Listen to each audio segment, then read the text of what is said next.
နေသွားရင်မှတ်ထုတ်ကြည့်တတ်တဲ့ကောင်မလေးတွေရှိလား။ဒါဆိုရင်တော့ဒီ blog လေးကိုဆုံးဖြတ်ကြည့်လိုက်တော့နော်။ Hello အားလုံးမတွေ့ရတော့ကြပြီနော်။ဒီနေ့မှာရရှင်က Holly Collection ကနေပေးပို့ထားတဲ့ဘိုင်းပေါက်လေးကိုအပေါင်းစီဖျက်ပြသွားမှာဖြစ်ပါတယ်။ဟုတ်ကဲ့ကျွန်မစိတ်ရှင်လက်ရှင်နဲ့ကိုဖောက်နေပါတယ်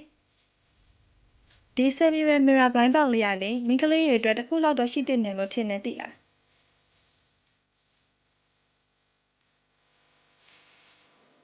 ဒီထက်မှဆိုလို့ရင်ပန်းအောင်လေးလဲလိုချင်တယ်ပြီးအစိမ်းအောင်လေးလဲလိုချင်တယ်အဓိကတော့ဒီနေရွက်ရှိရှိလေးကြိုက်လို့ပါပြထားတဲ့ရုပ်လေးတွေကလေအကုန်လှနေတော့ဘာရွေးလို့ရွေးရမှန်းကိုမသိဘူးဖြစ်နေတာကဲဘာလေးပေါက်လဲဆိုတာအတူတူရင်ခုန်ကြည့်မယ်နော်အဲ့နားမှာပြောအောင်မသိလားအမလေးကျမရဲ့ထုံးစံအတိုင်းခရက်ပေါ့နော်ဘယ်နားနေဖောက်လို့ဖောက်မှမသိဖြစ်နေတာပါ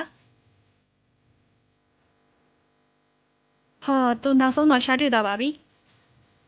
တန်တန်ညနေကက်လာရဆိုပြီးလက်မသွားပါနဲ့ဦးနော်ဒါကျမတက်ပြုတ်ကြသွားလို့ကောက်တာပါရှင်အော်ငါစိတ်ညစ်ပါရဲ့ကျမရဲ့ထုံးစံအတိုင်းဒီမှာကက်ပြောင်းပြန်ကြနေရပဲဖြစ်ပါတယ်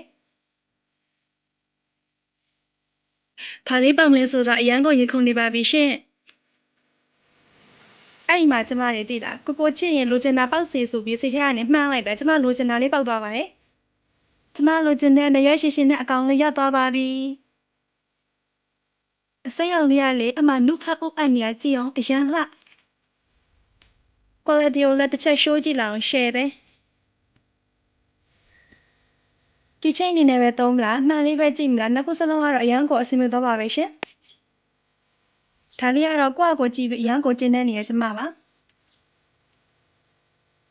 အယုံလေးနဲ့ဟော့တရရှင်းရှင်းလေးနဲ့ဘသူကပူလာလဲ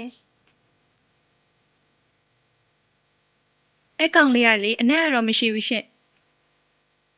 ဖာဒါလေးကတော့လိုချင်တာပေါက်သွားလို့အရန်ကိုပြောနေရကျမပဲဖြစ်ပါတယ်ညလုံးလေးကတော့လှည့်လို့မရပါဘူး